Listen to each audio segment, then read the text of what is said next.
I'm Steve Harper from YourCreativeLife.com, and welcome to the Creative Expression Session, which is our weekly, well, actually every other week, 30-minute session to talk about some things that are juicy and interesting to writers and people who want to aspire to be writers, which is what the mission and vision of YourCreativeLife.com is all about.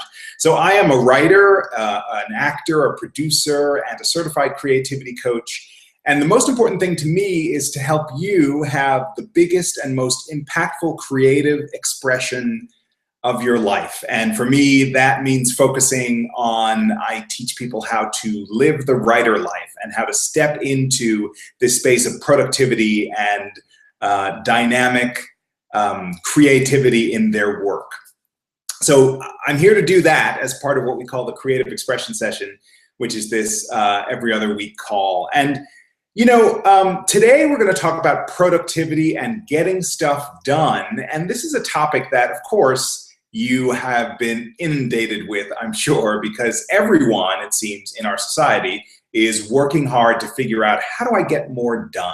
And I think on some level, it's really important that we learn to work smarter and not harder, but that we also learn to focus on the things that are really important to us. And so this workshop, this 30-minute call, is about that kind of focus. And I have a couple of different ways that I invite people to focus in on their work, and I want to share those with you today because I think they're really powerful. They've been really powerful for me in my own work and also for passing on these ideas to clients, and I support you in using them as best you can.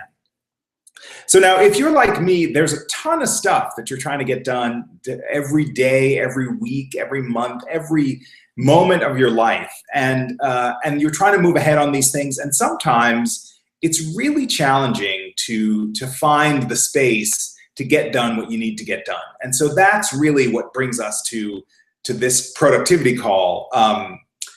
You know, you've got several projects and you are hoping to move through them on a regular basis, but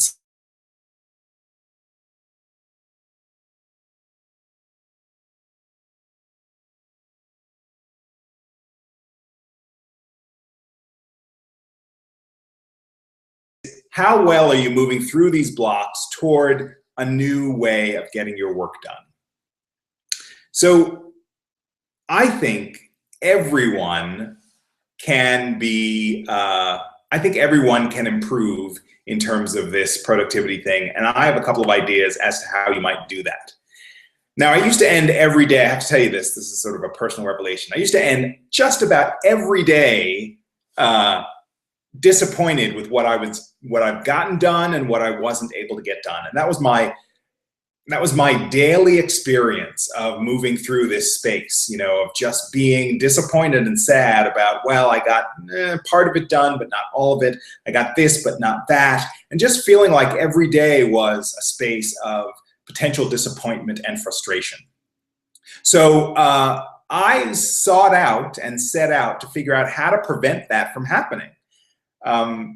You know, I felt stuck and I felt limited in how much I could get done. And if I couldn't claim more victory over those things, you know, I felt really not so good about myself. So that is until I got a clearer picture around what it means to be productive and focused and straightforward. And that's what we're here to talk about. So now, these days, I use a system that helps me look at what's on my plate and allows me to move through tasks in a way that is much more accountable and much more focused than ever before. And that's what I want to talk to you guys about. So let's start by talking about this system and some of the ways that you can take control of your to-dos. And I want to begin with an exercise. So I invite you to close your eyes. Just close your eyes right now. And I want you to imagine, get a picture in your brain of how you work now. How do you work now? Think about it. Take a few moments and see yourself in your mind's eye working through whatever you're working through on a given day, on a regular basis, and take a look at how that all flows. How do you work now? And as you look in your mind's eye, I invite you to think about what's good about it, what's good about the way you work now, and what's not so good about the way you work now. Think about those things. What's good about how you work now, what's not so good about how you work now. Good. So now I want you to open your eyes. What do you notice about your work patterns, your work habits? What do you observe about the way you get things done? You might want to take a few notes on a piece of paper and just jot down what your observations are. But what are they? Now, I'm going to take you through a process that whatever your patterns are, it's a way, it's a methodology to sort of improve your productivity and improve your focus. And no matter what you're doing, whether you're a writer or whether you're not a writer, whether you're an artist of any kind, whether you're just trying to get work done, whether you're self-employed, whether you're trying to clean the house, whatever you're doing, I think this will potentially help you do it better. So I call this process the birthing process, and it's basically a way to give birth to something that you're interested in doing, which is why I call it the birthing process, and it has 5 steps. 5 steps. There's assess, brainstorm, choose, map, and execute. That's assess, brainstorm, choose, map, execute. And you know, one quick and easy way to remember that is ABC, me. So assess, brainstorm, choose, map, and execute. That's the system that makes up the birthing process. So let's start with assess. Now, in the visualization that you just did around how you work now and what might be better, you've assessed. So you've already done that part. And that part, I think, is really essential for figuring out what it is you want to do better, what it is you want to do smarter, what it is you want to do sharper. Once you've done that assessment, it's a great thing. And what I want to let you know is that you can do this assessment on a rolling basis. So there are many times, either over a given day or over a given week or over a given month or over a given year, that you can reassess and say, okay, what's happening now? Or, okay, I've got this piece, but I want to get this other piece. So the assessment piece is really key, to take a look, an honest look at yourself, and be able to say, I do this well, but I do it this piece not so well. So the second step in the birthing process system is to brainstorm. And there are 2 things that I think are really important and useful to brainstorm. One is your ideal work style, right? What it is, how it is you like to work. Maybe you're super rigid and organized and you want everything to be scheduled. I don't know. Maybe you want us to start the day and start hitting a to-do list. What's your work style? What do you need to have in place for you to show up well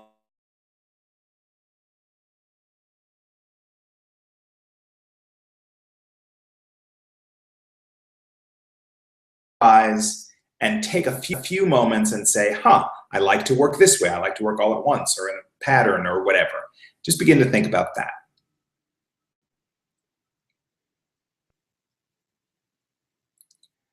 Okay, so now that you have some sense, perhaps, of what your work style is, and it may be something that you've known for years, the next piece of the brainstorming thing is what you're currently working on. So there's the ideal work style, and you can make a list of all the aspects of that. And then there's what you're currently working on, and you should make a list of all the things you're currently working on. And depending on who you are, that could be 5 things or that could be 500 things. So take that time, give you a little time now to make a list. And of course, if you need more time to do any one of the parts of this particular birthing process, feel free to either listen to this video, watch this video again, or to just take time and set a timer and spend a little more time working on this particular piece. But brainstorm now and write down everything you can think of all of the projects you're working on. I'll give you a few moments to do that.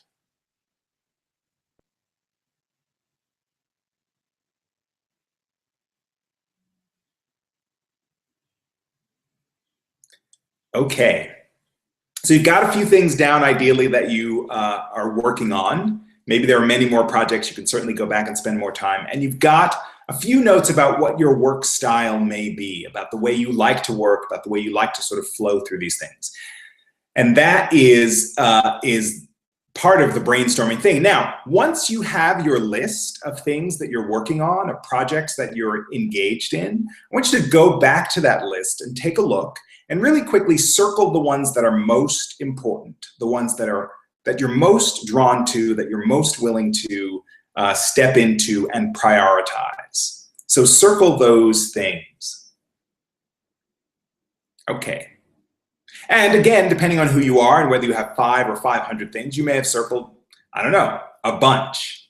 But the most important thing in this brainstorming piece is to really get clear as to what's out there in my universe, how do I want to work in my universe, and to start from there. All right, so the next piece is for you to choose, right? Assess, brainstorm, choose. So the choosing piece goes like this, and on some level, it's an easy piece, and on another level, it's a little more difficult. But I invite you to choose 3 projects that are the ones that are most top of mind, most essential, most important.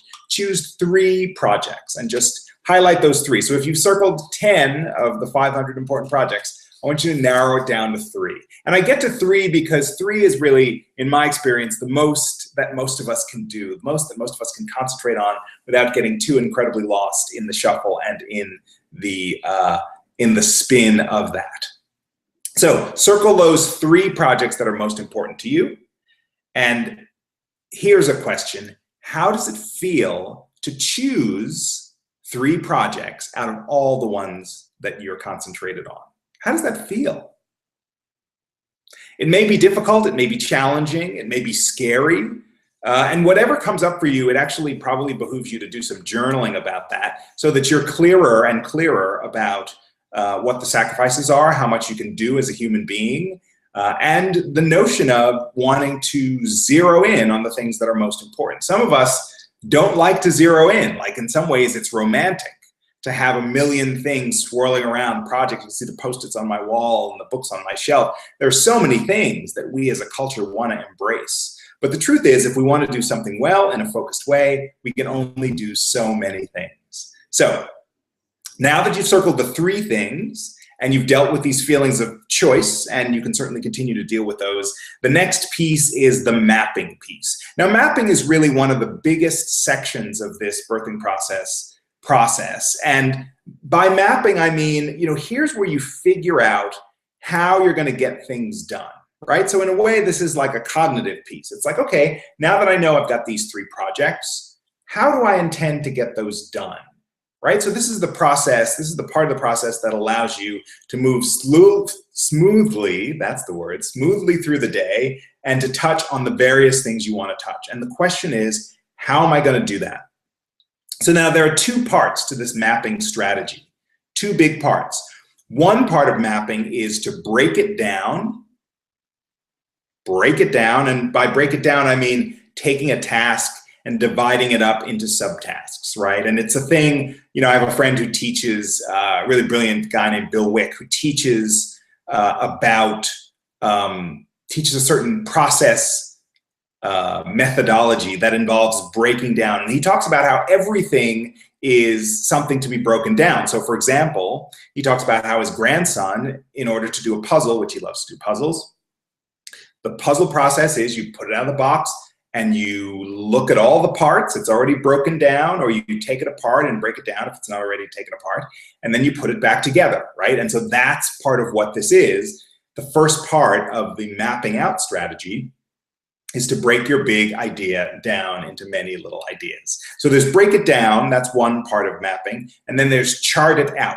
And we're going to talk about the difference between break it down and chart it out, but I wanted to mention both categories. So the breaking down part is sort of like, here's a version. Like if you were going to, let's say, write a pilot about the police in New York City, what are some of the parts that you'd need to sort of figure out in order to write this pilot about police in New York City? Well, you might have to do some research, right? You might have to do some research about New York City. You might have to do some research about the police. That's 2 different kinds of research, at least. You might have to do some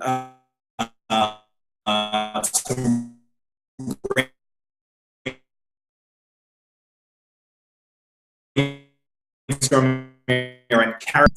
7 pieces of that write a pilot in New York, research on the police and on New York, character development, theme, outline, writing, and revising. So in order to tackle that in a good way, rather than just say to myself, I'm going to write this thing and jump in feet first, I now know that if I break it down in that way, I'm going to need to tackle one of those things after the other in a sequential order. And maybe I'll bounce around, but at least it gives me a clear vision of needing to tackle the research part before, and maybe in tandem with the character part, to tackle the outlining part before and in tandem with the writing part, and the revising part is separate, and it gives me a way to look at this larger thing in a way that is potentially bite-sized. So that's the break it down part of the mapping, right? So there's break it down, and then there's chart it out.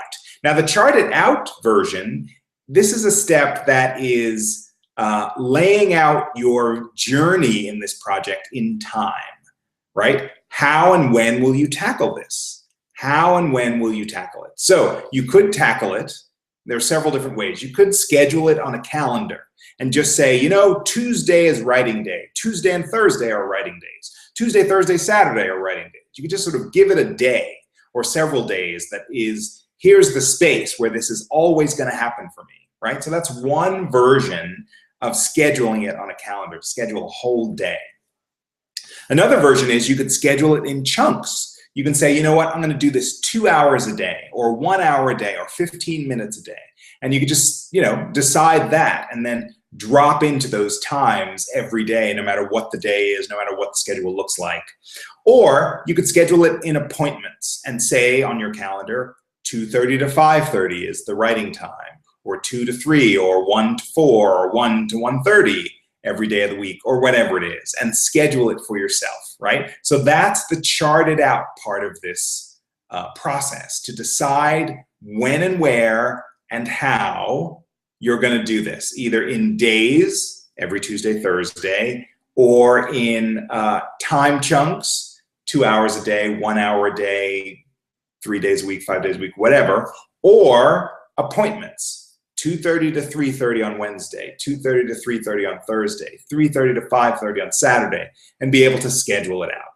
So, you know, this is the kind of awareness that can allow you to actually be flexible in productivity in terms of your schedule. Because again, this goes back to that question of how do you want to work? If you're a person who has a really firm schedule, that you know you're going to be, you know, at a day job every weekday between 9 and 5, or a part-time day job where you're there between noon and 6, or whatever it is, then perhaps you'll want to say, well, I'm going to then schedule my writing time between the hours that I'm not at work. So between 9 and 11, perhaps, or something like that. So that may be the way for you because you have a rigid schedule. If you're the kind of person like me whose life changes every day, where every day is different based on the fact that you're perhaps self-employed or doing a number of different things, then for you, it might be most useful to say, you know what? All I need is 2 hours a day, or all I need is 10 hours a week, and I can fit those 10 hours in anywhere I want to go at any time.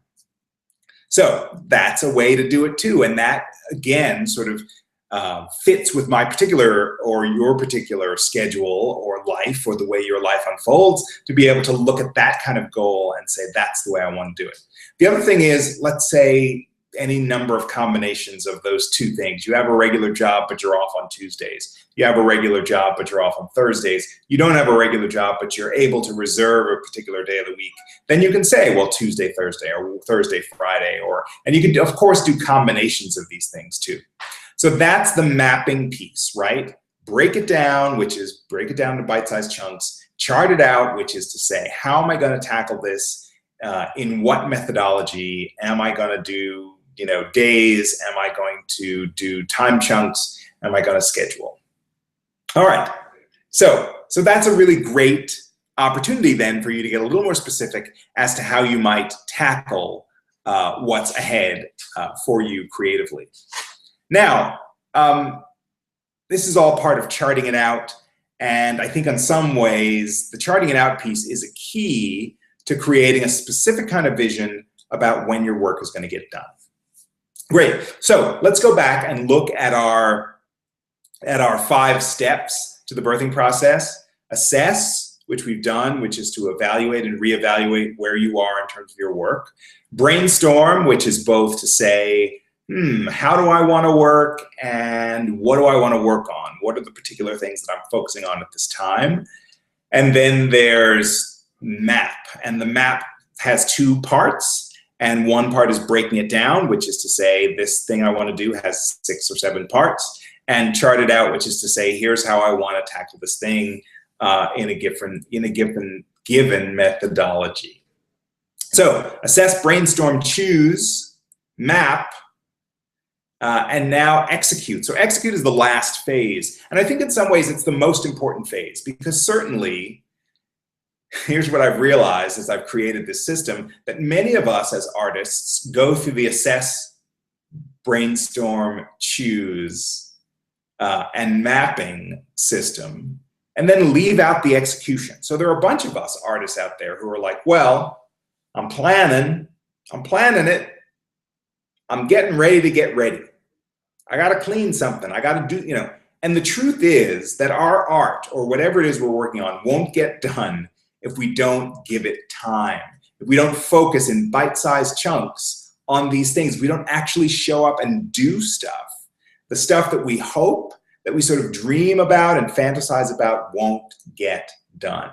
So that's where the execution piece is really, really important. Even if you do the other sections of this methodology, and I hope that you do, the execute piece is really, really key. And I think some of the time I've actually heard artists admit to themselves and to me when talking about this process is that that's the thing they do. They'd rather go around and around and around in sort of the, I don't know what to call it, in this sort of fantasy land of choice. Maybe I could do this, maybe I could do that. Maybe it's a book, maybe it's a play, maybe it's a film, maybe it's a dance piece. And they just sort of stay in that circular space, but they don't get to the execution piece where they're really sort of hammering it home and living and dying and living creatively on their choices. So the execute piece is where the rubber meets the road as far as I'm concerned. And it's really important to invest in the doing moment by moment, step by step, and not to be lost in the big dream or the big fantasy. Because the truth is, and I think you know this, we all have to start somewhere. We all have to start somewhere. So how do we do it? How do we make sure that we execute? How do we make sure that that rubber hits the road? Well, I think you use tools to do it. Or one way is to use tools. I'm a big fan of tools. And you may be sitting there saying, well, what does Steve mean by tools? Well, here's what Steve means by tools. I think in addition, or in a help in executing is always a tool like, say, setting a timer, saying to yourself, okay, I'm going to do blank for 15 minutes. I'm going to write for 15 minutes. I'm going to clean the house for 15 minutes. I'm going to sing for 15 minutes, whatever it is, to set a timer. So a timer is a tool that you can use to help with your productivity. You can also check in with a partner before or after. Call somebody up and say, hey, I'm about to do my writing. I'll call you when I'm done. Hang up, and then when you're done, hey, I did my writing, right? So there's some accountability that happens there. There's some sort of help and support. And that's checking in with a partner is another one of these tools that I think could be really useful for you in executing in terms of your work. One other thing that I've been using over the past couple of years is make a spreadsheet and mark out what you've done when you've done it.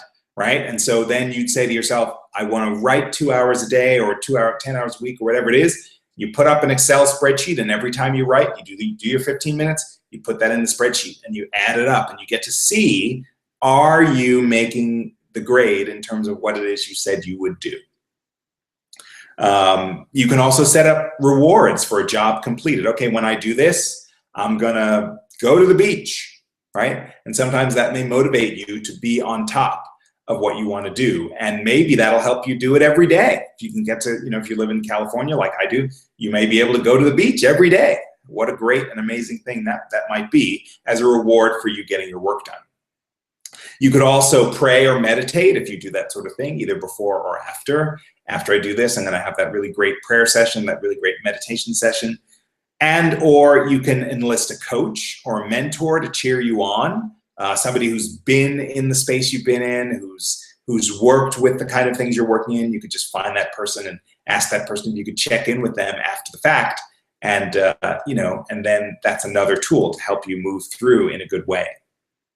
You can also join a supportive group where you can be more accountable, where every week some people say to you, oh, you said you were going to do this. What did you do? What did you do instead? Did you get it done? And that in a supportive way, not in a browbeating way, but in a supportive way, can be a real benefit. I mean, one of the things that studies has shown, have shown, is that when most people are really, can be really dependent or connected to things where they have to show up and be accountable to other people. That's why classes work so well, exercise classes and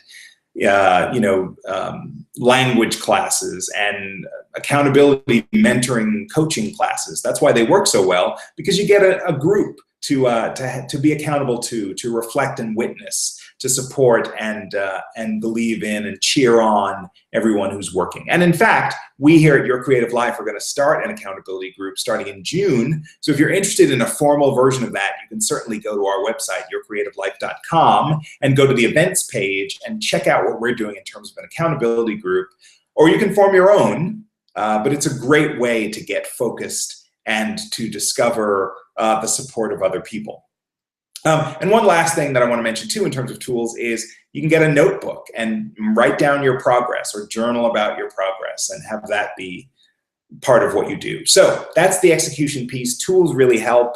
Tools like a timer, a spreadsheet, rewards, working with an action or accountability partner, praying or meditating before or after, working with a group like the group that we're forming in June, and using a notebook to mark your progress. The bottom line is, for whatever you do, and that's why there are so many tools, not all of them may work for you, so choose the tools that work best for you. Choose the tools so that you can help and encourage yourself to show up in your work every day or as often as you possibly can, and that's a big thing in terms of moving ahead in terms of your work. Yeah, so, I think one of the great things too about the accountability space is, if nobody knows you're doing it, then it's harder on the other side, right? It's harder to do things if you're the only person who knows whether you did it or not. Give yourself the opportunity to have the support of other people. So here's another exercise before I get to a few questions and we wrap this up. So, you've got several tools that we've talked about, and I mentioned, how you can make those tools work. If you have a spreadsheet or you keep in touch with somebody. And I invite you to, and we're not going to do this now, but take some time to brainstorm, close your eyes and imagine what tools might work for you and what it would look like to add a tool like a timer to your process, whatever your process is already, to add a tool like a spreadsheet. Just brainstorm about that and see in your mind's eye which things work best for you, and then begin to try that and employ it. Assess, brainstorm, choose, map, and execute. Those are the tools of the steps of the birthing process, which are all about productivity. So now it's time for questions. We're almost out of time. And if you're out there and you have questions, you can certainly type those into the chat feature. And I also always brainstorm the questions that you might bring in case I get a silent audience. So one of the questions is, what happens if I still don't get it done? Well, when you don't get stuff done, what do you normally do? That's my question. And so many people that I've worked with, that I've seen, and in my own life, so often the answer to that is, well, I just beat myself up, right? And that's not helpful. So my suggestion is that if you don't get it done still, that you adopt a spirit of forgiveness, that you find a way to bless yourself. And by blessing, I don't mean anything religious, but I do mean to uphold the beauty and strength and power of you as a creative person in the world, to cheer yourself on, to soothe yourself, and to say, you know what, there's another piece I can do later. Okay, I didn't do this. I understand these things came up. I forgive myself. I bless the process because I'm in it. And I'm looking forward to this thing tomorrow or this thing this afternoon, and I'm going to get back on the horse. So I really believe in forgiveness and blessing as two really powerful things that you can bring into this process. Another question that you might ask is, what kind of rewards do I put into place? And again, I mentioned the beach, but anything that works for you: ice cream, cookies, food, exercise, hanging out with friends, watching TV, watching a concert, watching a comedy, listening to music, whatever works for you in terms of rewards can work for you in this process. And I encourage you to find the ones that are juiciest for you in terms of motivating you to look ahead and think ahead in terms of creating your own work on a regular basis. The bottom line is that whatever you're working on, get support of a timer, of a group, of a mentor, of a coach. Bring other people and other processes into your process in order to be productive and in order to get things done. Don't go it alone. That's the bottom line. It's really important to support yourself and to give yourself the opportunity to be cheered on in the process of doing your great and powerful artistic work. Because I really do honestly believe that the world changes profoundly when we're all telling our stories and bringing our work to the fore. So as I said, we're starting an accountability group that's happening. It's going to be 6 weeks. You can find out more about it on yourcreativelife.com on the events page. Join now. It's, get in on the beginning. It's only going to be 6 weeks, and it's a chance for you to make a big difference in your productivity and to get some feedback, support, and encouragement along the way. Also, check out the website for all sorts of things. Articles, there's an e-blast. You can always ask me questions. I'm at Coach Steve at yourcreativelife.com, and I love answering questions both about things like this and about anything else about the writing life that I can help you do, because again, I'm all about helping you create and empower and develop the best and most interesting, dynamic, creative work that you can do. So, and also if you have other topics that you'd like to see me cover in future creative expression sessions, I encourage you to do that too and to reach out to me about those things as well. So with this new way of working, I support you in the discovery of how you can work smarter and not harder and get more done in a gentle, loving, forgiving way in your creative life. And I hope you find peace and productivity going forward. Thank you so much for joining us, and I hope to see you next time.